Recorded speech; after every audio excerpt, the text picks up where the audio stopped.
دو قسم کی سوسائٹی میں خرابیاں آتی ہیں. ایک خرابی کہلاتی ہے عقیدے اور نظریے کی خرابی، اور ایک خرابی کہلاتی ہے عملی خرابی، عمل میں انسان خراب ہو.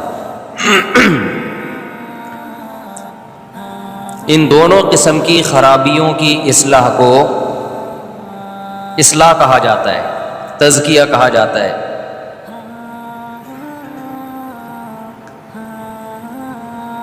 ہمیں دنیا میں زندہ رہنے کے لیے، دنیا میں چلنے پھرنے کے لیے بہت ساری غلط چیزوں کو ٹھیک کرنے کی ضرورت ہوتی ہے.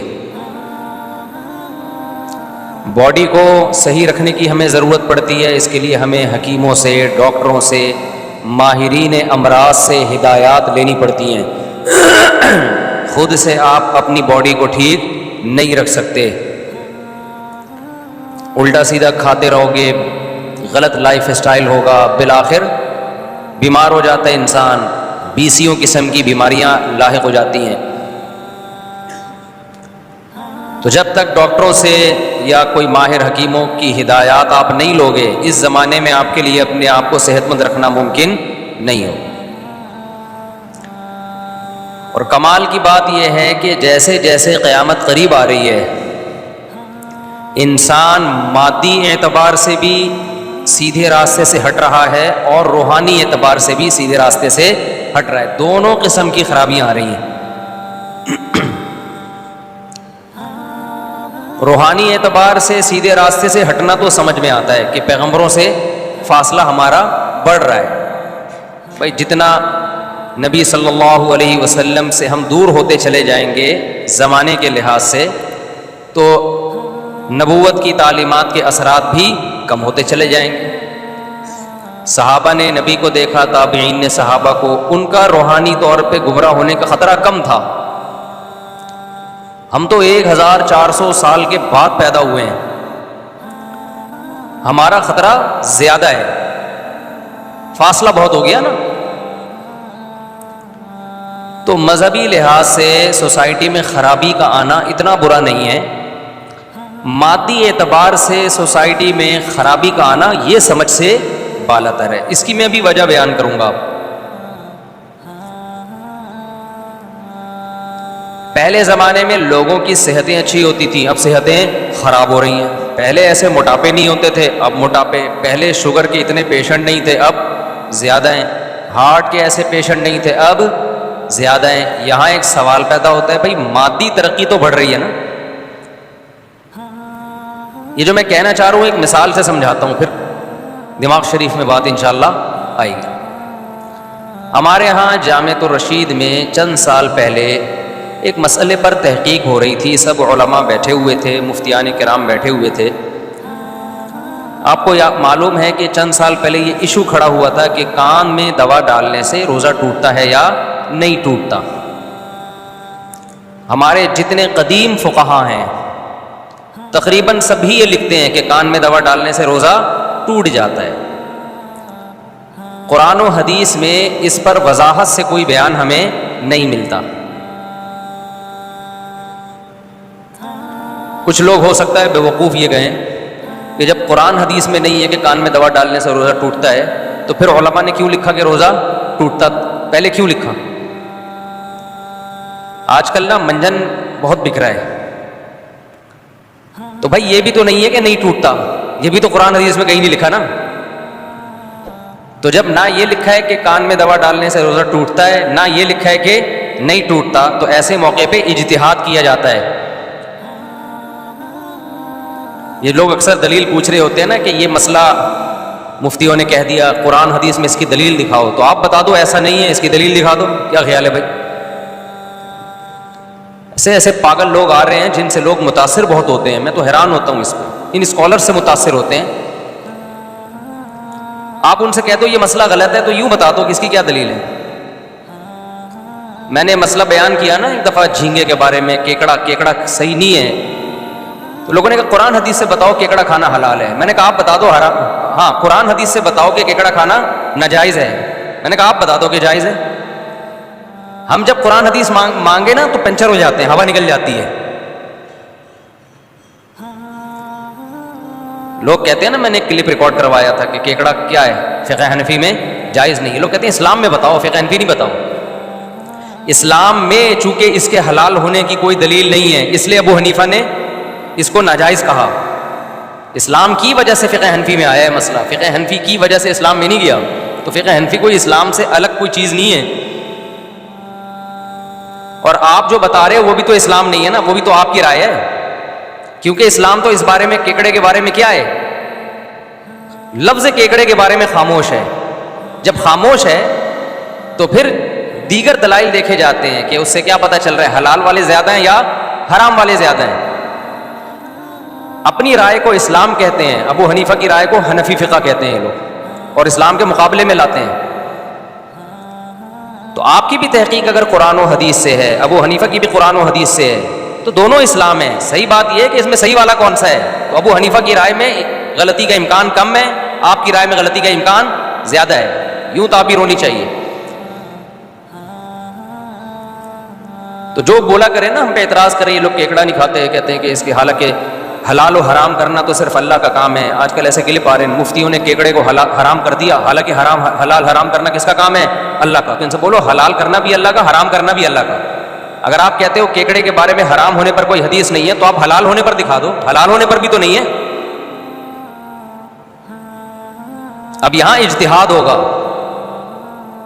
پھر جب اجتہاد ہوتا ہے تو فقہا کا اختلاف بھی ہوتا ہے، اور پھر تقلید ہی کرنی پڑتی ہے. آپ کرتے تقلید ہو اپنے مولویوں کی، لیبل لگاتے ہو محقق ہیں، قرآن حدیث کو مانتے ہیں، یہ جھوٹ بول رہے ہو، یہ منجن کسی اور کے سامنے بیچا کرو جا کے.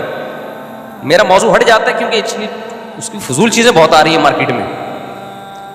سیدھا سیدھا بولو بھائی میں امام شافعی کو فالو کرتا ہوں. میں کیا، میں جاہل ہوں، میں امام شافعی کو فالو کرتا ہوں، پھر ہر مسئلے میں انہی کو فالو کرتا ہوں. یہ نہیں کہ کیکڑا کھانے کے لیے شافعی بنتا ہوں اور جہاں کوئی آسانی نظر آئے تو حنفی بن جاتا ہوں. ہم کبھی شافعیوں پہ اعتراض نہیں کرتے. وہ کہتے ہیں بھائی ہمارے پاس علم کامل نہیں ہے، ہم امام شافعی کو فالو کرتے ہیں، اہل سنت والجماعت کے امام ہیں اور ان کی تحقیق ہے، تو پھر ہر چیز میں انہی کو فالو کرتے ہیں.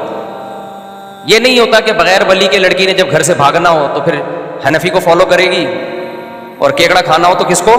میرے پاس ایسے اہل حدیث کے فون آئے ہیں، کیکڑا کھانے کے لیے اہل حدیث ہیں، لڑکی سے ابا کی مرضی کے بغیر شادی کرنے کے لیے فقہ حنفی سے فتویٰ لے رہے ہیں. یہ مذاق بنا رہے ہیں دین کو، اور کچھ بھی نہیں ہے.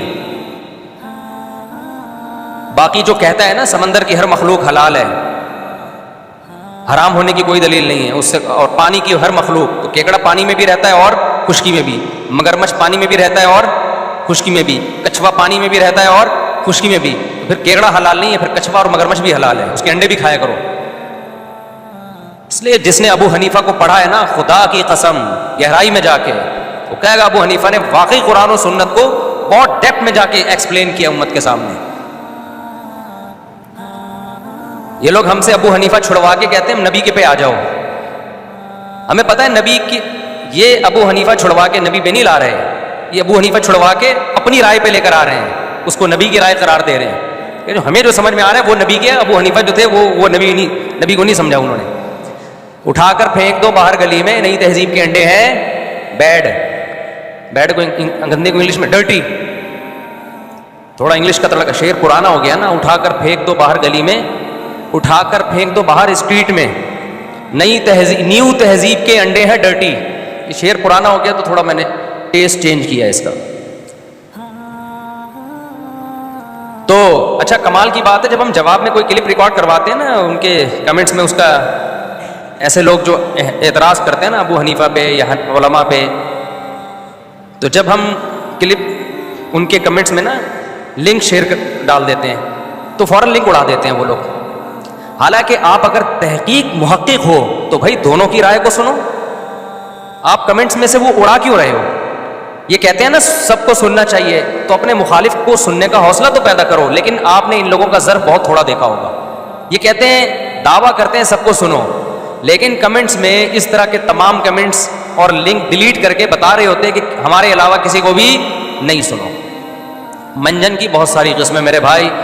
جیسے منجن قرآن و سنت کے نام پہ بیچا جاتا ہے نا، ایسے ہی منجن یہ کہہ کے بھی بیچا جاتا ہے کہ دوسرا منجن بیچ رہا ہے. دوسروں پہ منجن بیچنے کا الزام لگا کے بھی اپنا منجن ٹائٹ طریقے سے بیچا جاتا ہے. ہم اپنے ٹاپک کی طرف آتے ہیں. کیا ہم ساس بہو کے جھگڑے لے کے بیٹھ گئے. تو ہر شاخ پہ الو بیٹھا ہے, انجام گلستان کیا ہوگا. ہر شاخ پہ, ہر چینل پہ ایک الو بیٹھا ہوا ہے جو کہہ رہا ہے کہ میں ہوں جو قرآن و حدیث کو بتاؤں گا. تو یہ سمجھو ہر باغ میں جب ہر شاخ پہ پھول کے بجائے الو اور تتلیوں کی بجائے الو آ کے بیٹھ جائے تو گلستان کا انجام کیا ہوگا. تو ہم یہ لے کے چل رہے تھے میرے بھائی, جو قدیم فقہا ہیں میرے بھائی وہی ٹھیک ہیں. تو میں وہ واقعہ بیان کر رہا تھا, جامعۃ الرشید میں مجلس تحقیق ہو رہی تھی. تقریباً تمام قدیم فقہا نے یہ بات لکھی کہ کان میں دوا ڈالنے سے روزہ ٹوٹ جاتا ہے, کیونکہ یہ مسئلہ قرآن و حدیث میں صراحتاً مذکور نہیں ہے. جب مذکور نہیں ہے تو اجتہاد کیا. اب اجتہاد کسے کہتے ہیں, قیاس کسے کہتے ہیں, کہ بھائی ہمیں اس سے ملتی جلتی قرآن و سنت میں مثالیں ملتی ہیں تو انہی پر قیاس کر لیا جائے گا اس کو بھی. تو دیکھا کہ بھئی دماغ یا معدہ ایسی چیز ہے جس میں کوئی بھی چیز جاتی ہے تو روزہ شریعت ٹوٹنے کا حکم لگاتی ہے. جیسے ناک میں دوا ڈالنے سے بھی روزہ ٹوٹتا ہے نا. تو فقہا نے فتویٰ یہ دیا کہ بھئی چونکہ کان میں دوا ڈالنے سے وہ دوا دماغ تک پہنچتی ہے, کوئی کان کا پردہ ہے اور سوراخ ہے. ان کا خیال یہ تھا ہم جو سنتے ہیں تو یہ کوئی سوراخ ہوگا نا جو دماغ تک آواز پہنچ رہی ہے. تو انہوں نے فتویٰ دے دیا کہ بھئی کان میں دوا ڈالنے سے روزہ ٹوٹ جاتا ہے. اسی فتوے پر امت عمل کرتی آ رہی تھی اور قرآن و حدیث میں اس کا کوئی تذکرہ تھا نہیں واضح. اگر ہوتا تو پھر تو 2 اور 2 4 کی طرح ہو جاتا نا مسئلہ. آج جب میڈیکل سائنس نے بہت زیادہ ترقی کی تو ڈاکٹروں نے بتایا کہ بھئی کان میں دماغ تک پہنچنے کا کوئی راستہ نہیں ہے, کوئی سرے سے پائپ, کوئی جھلی بھی نہیں ہے جہاں سے کوئی پانی یا دوا سرایت کر کے کہاں تک پہنچ جائے, دماغ تک. جب میڈیکل سائنس کی یہ تحقیق آئی تو دارالعلوم کرنگی میں بھی علماء کے اجلاس ہوئے, جامعۃ الرشید میں بھی, بنوری ٹاؤن میں بھی, اور بھی بہت سارے مدارس میں, کہ بھئی یہ تو مسئلے کی بیس ہی یہی تھی کہ دماغ تک دوا پہنچ رہی ہے, یہ تو پہنچ ہی نہیں رہی, ڈاکٹر کہہ رہے ہیں. اب جب ہمارے یہاں اجلاس ہوا, دارالعلوم کرنگی نے تو فتویٰ دیا کہ اس سے رجوع کر لیا کہ بھئی کان میں دوا ڈالنے سے روزہ نہیں ٹوٹتا. ان کی یہ رائے تھی, فتویٰ اسی پہ دے دیا انہوں نے, اور یہی ہماری رائے بھی ہے کہ کیونکہ اس کی بیس ہی ختم ہو گئی نا. علماء نے جو اجتہاد کیا تھا وہ تو اس بیس پہ کیا تھا نا کہ دماغ تک کچھ پہنچ رہا ہے, تو پہنچ ہی نہیں رہا. بنوری ٹاؤن میں بھی ہوا, ان کی وہی رائے ہے جو قدیم فقہا کی رائے ہے, وہ بھی اجتہادی مسائل میں کوئی ایک جانب پہ آپ بہت زیادہ سختی نہیں کر سکتے. ہمارے جب جامعۃ الرشید میں اجلاس چل رہا تھا تو ایک جو مفتی تھے سینئر, ان کی رائے یہ تھی کہ یہ جو اتنے سارے فقہا نے یہ فتویٰ دیا ہے کہ کان میں دوا ڈالنے سے روزہ نہیں ٹوٹتا, یہ اتنے سارے لوگ غلط تو نہیں, یعنی غلط سے بھی مراد ہے کہ ان کو تو آج کے فقہا ان فقہا کا مقابلہ نہیں کر سکتے. آج کے فقہا کا مطلب ہم لوگ, ہم تو بہت ہی تھوڑے ہو گئے, یعنی جو سینئر لوگ ہیں, لہذا ان کی رائے کو فالو کیا جائے. ایک اور بڑے مفتی ہیں ہمارے ہیں, انہوں نے بڑی بہترین بات کی. انہوں نے کہا جیسے آج کے فقہا ان فقہا کے برابر نہیں ہو سکتے ذہانت میں, تفقہ میں, لیکن اس زمانے کے طبیب آج کے طبیبوں کے برابر, آج کے ڈاکٹروں کے برابر نہیں ہو سکتے. آج میڈیکل سائنس بہت ترقی کر چکی ہے, تو ہم جو اس فتوے سے رجوع کر رہے ہیں اس کی بیس یہ نہیں ہے کہ ان علماء کو ہم غلط کہہ رہے ہیں, قدیم فقہا کو, کہ ان کو نہیں پتا تھا, بلکہ ان حکیموں کو ہم غلط کہہ رہے ہیں کہ ان کو نہیں پتا تھا. وہ سمجھتے تھے کہ کان سے دوا پہنچ جاتی ہے دماغ تک. اس میں ان فقہا کی کوئی انسلٹ نہیں ہے, انسلٹ میڈیکل سائنس کی ایک ترقی کا اعتراف کرنا ہے. میں سمجھا پا رہا ہوں اپنی بات؟ ان علماء پہ اعتراض نہیں ہے, ان کو تو جو ڈاکٹروں نے اس زمانے کے کہہ دیا انہوں نے فتویٰ دے دیا نا,